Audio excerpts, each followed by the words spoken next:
pour arriver à comprendre les troubles mentaux et leur fonctionnement, c'est les cours qu'on appelle psychopathologie dont vont servir les psychologues cliniciens et toute personne qui s'intéresse à la santé mentale. Alors bien qu'aujourd'hui nous connaissons, il y a beaucoup de gens qui s'improvisent des personnes qui comprennent la maladie mentale, les troubles mentaux, tout simplement parce qu'ils ont lu un peu un ouvrage sur ces troubles-là. Il faut savoir que le champ de la psychologie c'est tellement vaste, c'est tellement profond que pour comprendre les troubles, il faudra vraiment suivre ce qu'on appelle la psychopathologie. Alors, qu'est-ce que la psychopathologie? À quoi ça nous sert dans la vie pratique? Et quelles sont les approches que la psychopathologie va utiliser pour comprendre les troubles? C'est ce que nous allons voir dans cette vidéo, mais avant de continuer plus loin, veuillez vous abonner si ce n'est pas encore fait ou laissez-moi un j'aime si c'est déjà fait et que vous trouvez important. Alors, la psychopathologie, c'est ce que nous allons définir comme un domaine de la psychologie, mais un domaine de la psychologie qui s'occupe particulièrement des troubles mentaux.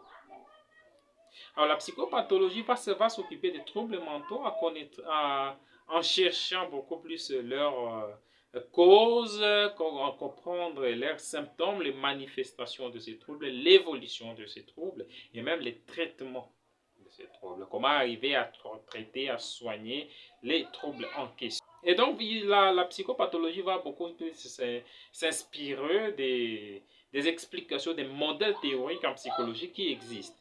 Et si, par exemple, l'enfant fait pipi au lit ou l'enfant souffre de ce que nous appelons l'énurésie, la psychopathologie va chercher à comprendre que disent les behavioristes, les comportementalistes, comment est-ce qu'ils expliquent ces troubles-là.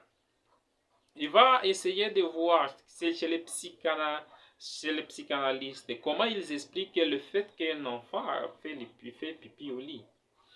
Et donc, grâce à ces modèles théoriques, la psychopathologie va essayer de comprendre comment interviennent les troubles, ces troubles-là, comment se manifestent ces troubles-là.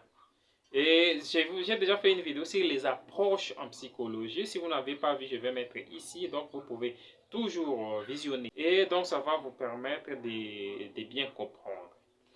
Alors, à part les modèles théoriques et les méthodes qu'on va utiliser en psychopathologie, la psychopathologie va s'inspirer de ses propres approches. Alors, les approches en psychopathologie, il existe beaucoup, mais la plupart du temps, nous allons parler de trois approches. La première approche, c'est l'approche descriptive. L'approche descriptive, c'est l'approche qui va consister beaucoup plus à l'identification du trouble. Oui, la femme fait pipi au lit. Mais qu'est-ce qui accompagne ça? Quels sont les symptômes, les manifestations de ça? Et alors, comment nous allons appeler ça? Alors, nous allons appeler par exemple l'énurésie. C'est grâce à l'approche descriptive qu'on va comprendre qu'il s'agit de l'énurésie. Alors, grâce à l'approche descriptive, nous allons aussi arriver à la classification des maladies mentales pour savoir que, par exemple, que cette maladie ici, c'est ce qu'on appelle telle maladie, ce n'est pas une telle autre maladie, pardon. Grâce à l'approche descriptive qui va sortir maintenant des classifications comme le DSM, la CIM, j'ai déjà expliqué à quoi servent ces documents-là. Si vous n'aviez pas vu, je vais mettre la vidéo ici sur les diagnostics en psychologie, comment faire les diagnostics en psychologie.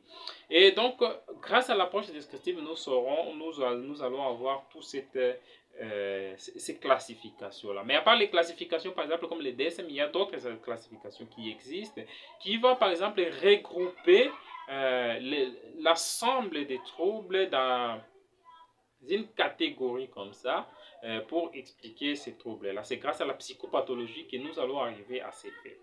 Alors, à part l'approche descriptive, la psychopathologie va beaucoup plus aussi utiliser l'approche étiologique. Alors, quand je parle de l'approche étiologique, le terme étiologie, parfois, ça complique les étudiants, ça complique beaucoup déjà inutilement, mais il suffit tout simplement de voir les causes des maladies.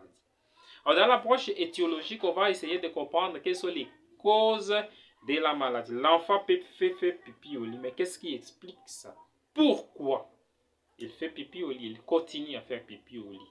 C'est le fameux pourquoi qu'on va essayer de comprendre grâce à l'approche étiologique ici. Alors, quand on pose la question pourquoi, c'est sûr qu'on va aller visiter les gènes, comprendre les gènes et qui va expliquer ça, comprendre les situations ou les problèmes psychologiques qui interviennent aussi dans cette explication-là, les pourquoi. On va aussi comprendre l'environnement, qu'est-ce que l'environnement, les systèmes écologiques. Qu'est-ce que ça explique aussi les troubles là? C'est grâce à tout cela que la psychopathologie va essayer de nous expliquer une à une le pourquoi de ce qui arrive à l'enfant, ce qui arrive à la personne qui souffre d'un tel trouble. Et la dernière approche qui va utiliser la psychopathologie, c'est l'approche que nous allons appeler l'approche développementale. Alors l'approche développementale va nous aider à comprendre l'évolution du trouble. Et beaucoup plus l'approche développementale va nous dire, par exemple, que tel trouble se manifeste beaucoup plus chez les enfants et pas chez les adultes ou les personnes de troisième âge. Par exemple, l'énurésie, c'est un trouble qu'on va retrouver chez les enfants.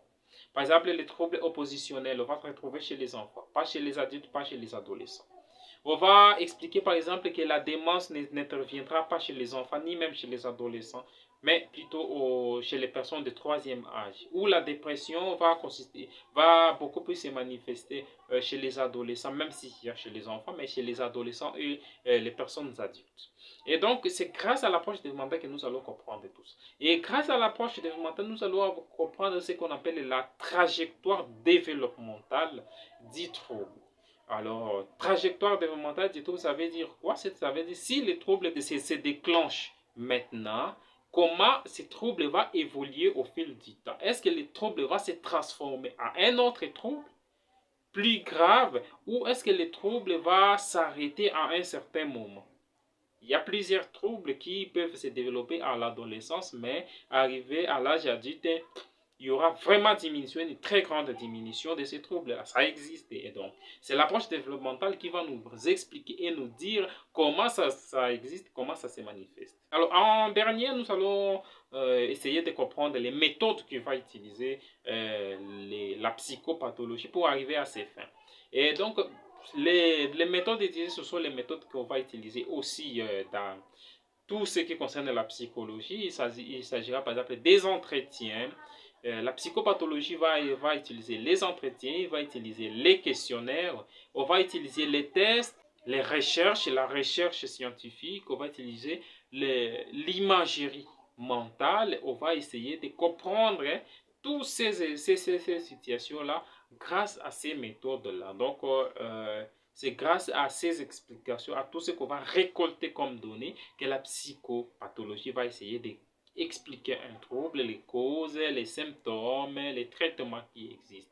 Et c'est grâce à la psychopathologie qui va évoluer alors beaucoup de recherches. Et la psychopathologie, c'est beaucoup plus un domaine qui se retrouve dans la recherche plutôt que beaucoup plus dans la pratique. Mais on ne peut pas arriver à faire la pratique si on ne connaît pas la psychopathologie. Donc, la psychopathologie veut dire que c'est quelque chose qui arrive en amont, mais en amont, alors viendra maintenant les traitements et tout ce qui va suivre, les psychothérapies. D'ailleurs, je vais déjà expliquer les psychothérapies dans une vidéo que je vais mettre ici. Vous pouvez aussi regarder ça et connaître les psychothérapies qui existent. Voilà les termes, il faut comprendre les termes en psychologie pour pouvoir arriver jusqu'à faire le traitement d'une personne. Si vous avez trouvé la vidéo intéressante, alors laissez-moi tout juste un j'aime ou même vous pouvez vous abonner et partager la vidéo. On se retrouve à la prochaine. Ciao.